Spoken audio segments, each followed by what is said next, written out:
परमथगणों सहित वीरभद्र और महाकाली का दक्ष यज्ञ विध्वंस के लिए प्रस्थान।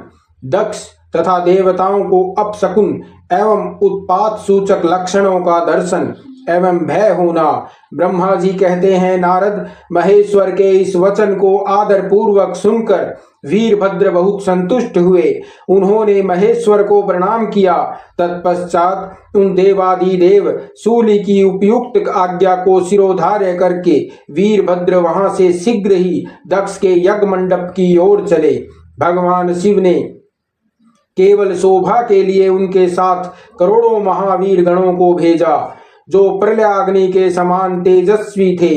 वे कौतूहलकारी प्रबल वीर परमथगण वीरभद्र के आगे और पीछे भी चल रहे थे।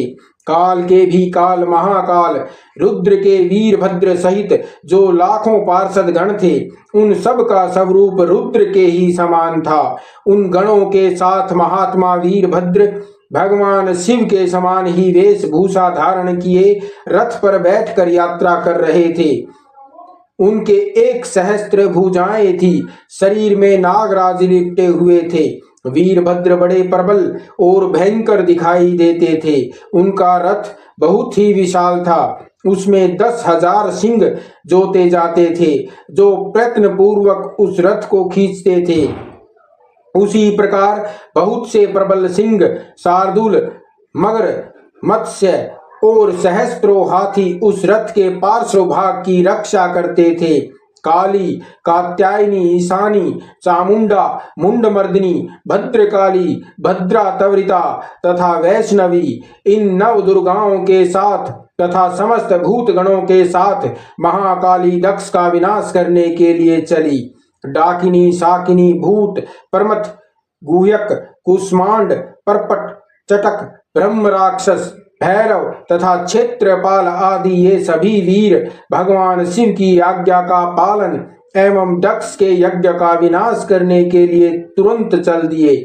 इनके सिवा 64 गणों के साथ योगिनियों का मंडप भी सहसा कुपित हो दक्ष यज्ञ का विनाश करने के लिए वहां से प्रस्थित हुआ। इस प्रकार कोटि कोटि गण एवं विभिन्न प्रकार के गणाधीश वीरभद्र के साथ चले। उस समय भेरियों की सी गंभीर ध्वनि होने लगी। नाना प्रकार के शब्द करने वाले शंख बज उठे। भिन्न भिन्न प्रकार की सींगे बजने लगी। महामुने, सेना सहित वीरभद्र की यात्रा के समय वहां बहुत से सुखद शकुन होने लगे। इस प्रकार जब परमथ गणों सहित वीरभद्र ने प्रस्थान किया, तब उधर दक्ष तथा देवताओं को बहुत से अशुभ लक्षण दिखाई देने लगे। देव ऋषि यज्ञ विध्वंस की सूचना देने वाले त्रिविध उत्पात प्रकट होने लगे। दक्ष की बाईं आंख, बाईं भुजा और बाईं जांघ भड़कने लगी। तात वाम अंगों का वह फड़कना सर्वथा अशुभ सूचक था और नाना प्रकार के कष्ट मिलने की सूचना दे रहा था। उस समय दक्ष की यज्ञशाला में धरती डोलने लगी। दक्ष को दोपहर के समय दिन में ही अद्भुत तारे दिखने लगे। दिशाएं मलिन हो गई। सूर्य मंडल चित्कबरा दिखने लगा।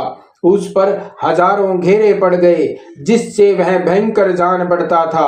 बिजली और अग्नि के समान दीप्यमान तारे टूट टूट कर गिरने लगे तथा और भी बहुत से भयानक अपशकुन होने लगे।